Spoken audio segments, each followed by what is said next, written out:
പ്രിയപ്പെട്ടവരെ, ഈ ഒരു വചനം കുറിച്ച് പ്രാർത്ഥിച്ചു. പിന്നീട് ഫൈനലായിട്ട് ഒരു ചെക്കപ്പ് കൂടി ചെയ്യാനായിട്ട് പരിശുദ്ധാത്മാവിന്റെ പ്രചോദനത്തിൽ ആവശ്യപ്പെടുകയാണ്. രണ്ടാമത് ചെക്കപ്പ് ചെയ്ത് ഞങ്ങൾ സെമിനാരിൽ പഠിക്കുമ്പോൾ നിങ്ങൾക്കറിയാവുന്ന പോലെ വീട്ടിലേക്കൊന്നും പോകാൻ പറ്റില്ല. എന്നാൽ അത്ഭുതകരമായിട്ടും ഇതിന്റെ റിസൾട്ട് വരുന്ന ദിവസം കർത്താവ് എന്നെ അവിടെ കൊണ്ടുപോയി കാണിച്ചു തരികയാണ്. ക്യാൻസറിന്റെ യാതൊരു രോഗലക്ഷണവും ഇല്ലാത്ത രീതിയിൽ അമ്മച്ചിക്ക് പരിപൂർണമായിട്ടും കർത്താവ് സൗഖ്യം കൊടുത്തിരിക്കുന്നു. Praise the Lord. കരുണയായിട്ടാണ് ഞങ്ങൾ കാണുന്നത്. കർത്താവിന്റെ അടുക്കൽ നമ്മൾ കരഞ്ഞ് പ്രാർത്ഥിക്കുമ്പോൾ ചില മേഖലകൾ അവിടുത്തെ മഹത്വത്തിനായിട്ട് അവിടെ വെളിപ്പെടുത്തുന്നത്. എന്നാൽ ചില സഹനങ്ങൾ അതും ദൈവമഹത്വത്തിനായിട്ട് നമ്മുടെ ജീവിതത്തിൽ അവിടെ നിന്ന് തരാറുണ്ട്. ഈ ഒരു കാര്യം ഞാൻ സ്ഥിരീകരിക്കാനായിട്ട്, ഈ ഒരു വചനം സ്ഥിരീകരിക്കാനായിട്ട് ഞാൻ ഡീക്കനായിട്ട് ഞങ്ങളുടെ ഇടക്കൊച്ചിയിലുള്ള മൈനർ സെമിനാരിയിൽ പോകുമ്പോൾ വളരെ വിഷമിച്ചിരിക്കുന്ന ഒരു ബ്രദറിനെ കണ്ടു. ബ്രദറിൻ്റെ അടുത്ത് ചോദിച്ചപ്പോൾ ബ്രദർ പറയുന്നത് ബ്രദറിൻ്റെ അമ്മ, ഈ ബ്രദറിൻ്റെ പേര് റോയി എന്നാണ്, അദ്ദേഹം കൊല്ലത്തുനിന്നുള്ളൊരു ബ്രദറാണ്. ബ്രദറിൻ്റെ അമ്മ തലേ ദിവസം ഒരു സ്ട്രോക്ക് വന്ന് കിടപ്പിലായിരുന്നു. അപ്പോൾ ഡോക്ടേഴ്സ് പറയുന്നത് ഇനി എഴുന്നേറ്റ് നടക്കാൻ യാതൊരു സാധ്യതയുമില്ല, വളരെ ക്രിട്ടിക്കലാണ് സിറ്റുവേഷൻ.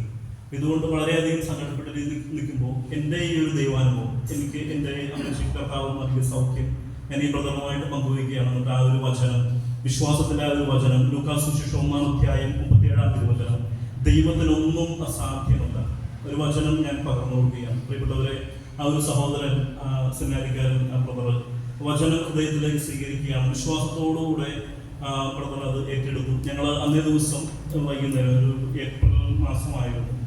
അപ്പോൾ ഒരു 4 വർഷങ്ങൾക്ക് മുമ്പാണ് ഈ ഒരു സംഭവം. അപ്പോൾ ഞങ്ങൾ മലയാറ്റൂര് മല കയറാനായിട്ട് പോകുന്ന സമയത്ത് ഓരോ കുരിശിന്റെ വഴി സ്ഥലത്തും ഈ ബ്രദർ തിരികെ ചോദിച്ച് ഈ വചനം പറഞ്ഞ് പ്രാർത്ഥിക്കുന്നത് ഞാൻ കാണുന്നുണ്ട്. പിറ്റേ ദിവസം രാവിലെ ഞങ്ങൾ അവിടെ എത്തിക്കഴിഞ്ഞപ്പോൾ കൊല്ലത്ത് നിന്ന് ഈ ബ്രദറിന്റെ വീട്ടിൽ നിന്ന് ഒരു ഫോൺ കോൾ വരികയാണ്. ഒരിക്കലും എഴുന്നേറ്റ് നടക്കില്ലെന്ന് പറഞ്ഞാൽ ഈ ബ്രദറിന്റെ അമ്മ യാതൊരു കുഴപ്പമില്ലാത്ത രീതിയിൽ ഇപ്പോൾ എഴുന്നേറ്റ് നിൽക്കുന്നു. ഈ അമ്മ പറയുന്ന കാര്യം, രാത്രി ഉറങ്ങുന്ന സമയത്ത് ഏതോ ഒരു സ്ത്രീ ICU വാർഡിൽ വന്നു, തലയിൽ തലോടിക്കൊണ്ട് വായിൽ എന്തോ ഒരു മരുന്ന് കൊടുത്തിട്ട് പറഞ്ഞു, മകളെ നിന്റെ രോഗം സൗഖ്യപ്പെട്ടിരിക്കുന്നു എന്ന് പറഞ്ഞ് കടന്നുപോയി എന്ന് പറഞ്ഞു. പരിശുദ്ധ അമ്മ നേരിട്ട് ഇടപെട്ട് കൊടുത്തൊരു സൗഖ്യം. പ്രിയപ്പെട്ടവരെ, ഇപ്പോഴും ജീവിക്കുന്ന ദൈവത്തിന്റെ അടയാളമായിട്ട് വിശ്വസിക്കുന്നവരുടെ ഇടയിൽ അത്ഭുതങ്ങൾ സംഭവിക്കുന്നത് നമുക്ക് കാണാൻ പറ്റും. വിശ്വസിച്ചാൽ നീ ദൈവമഹത്വം ദർശിക്കുമെന്ന് ഞാൻ നിന്നോട് പറഞ്ഞില്ലയോ എന്ന് കർത്താവ് മാർത്തയോട് ചോദിക്കുന്നുണ്ട്.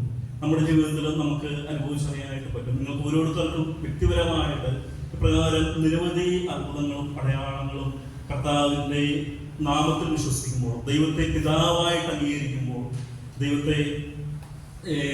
ദൈവത്തിന്റെ ശക്തിയെ അംഗീകരിക്കുമ്പോൾ നമുക്ക് അനുഭവിച്ചറിയാൻ സാധിക്കും.